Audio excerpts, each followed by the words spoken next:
All right, let's get into one of the wildest political soap operas going right now, the completely bizarre relationship between Donald Trump and Elon Musk. Seriously, it's a story about friendship, betrayal, and some very, very weird math. But before we get into all the craziness, you know what to do. Smash that like button and subscribe so you don't miss a thing. Okay, let's do this. The whole thing just got a massive plot twist, and it all comes down to one really strange question. What on earth is Trump's 80-20 rule for Elon Musk? First up, Trump's 80-20 rule. And yeah, you heard that right. This whole new chapter kicked off with some, let's just call it, creative accounting from Trump during a recent radio interview. So Trump is on The Scott Jennings Show, and he breaks down Elon Musk with this absolute gem of a formula. He says, and I quote, he's got 80% super genius, and then 20% he's got some problems. He even added that once Musk just, works out that little 20%, he'll be great. Let's just visualize this because it is hilarious. You've got this giant 80% slice of pure, uncut super genius.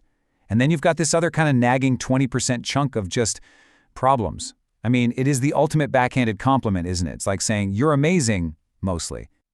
But then, just to make it even weirder, right after laying out this bizarre ratio, Trump calls him a good person. Now that is a massive, massive shift in tone from just a few months ago. And to understand why, we've got to rewind the tape. Okay, part 2, the great breakup. Let's jump back to mid-2025, where this whole relationship had a spectacular and very, very public meltdown. And this all went down so fast. So in June, Musk, who used to be an advisor for Trump, remember, comes out swinging against a huge spending bill.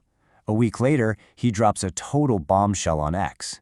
And by the end of that same month, Trump is on TV declaring the friendship dead. So the first shot was fired over this spending bill. Musk absolutely hated it, and he wasn't quiet about it at all, publicly calling it a disgusting abomination. He did not hold back.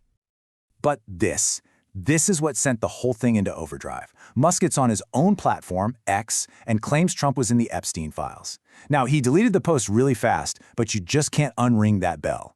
The fallout was absolutely nuclear. Which brings us to part 3, Musk's revenge party plot. You'd think the public breakup was the end, right?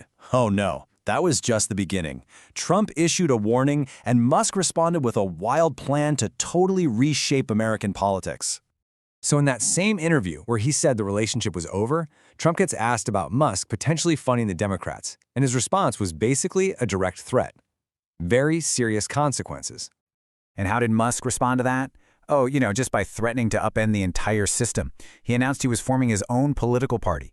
On the 4th of July, he let his followers name it the America Party, and then put out this big statement saying its mission was to give people back their freedom. I mean, that's a huge move. A brand new third party with a ton of money behind it could completely change the game. So, what happened? Where's the party? And poof, it just disappeared. Musk hasn't said a single word about the America Party since early July.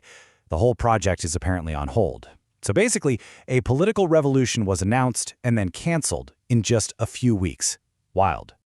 So, part 4, frenemies forever? The revenge party is off, the insults have somehow gotten softer. So where does that leave the Trump-Musk saga right now? Just listen to the whiplash here. Back in June, when he's asked if the relationship is over, Trump's answer is just called, I would assume so, yeah. But then, fast forward to September, suddenly it's, but I like him, I always liked him, I like him now. What a switch. So the big question is, why? Why go from threatening serious consequences to talking about super geniuses and good people? What changed for Trump? Well, it seems like this new tone is all strategy. Trump actually explained his thinking. He said, quote, so what's he going to do? He's going to go with the radical left lunatics? I don't think he has a choice. So in Trump's mind, he's betting Musk has no other political home and has no choice but to eventually come back to his side. So what do you think? Is Trump's weird 80-20 rule some kind of olive branch for a future team-up? Or are these two just destined to be frenemies forever? Drop your theories in the comments below. And hey, don't forget to like and subscribe for more explainers. See you next time.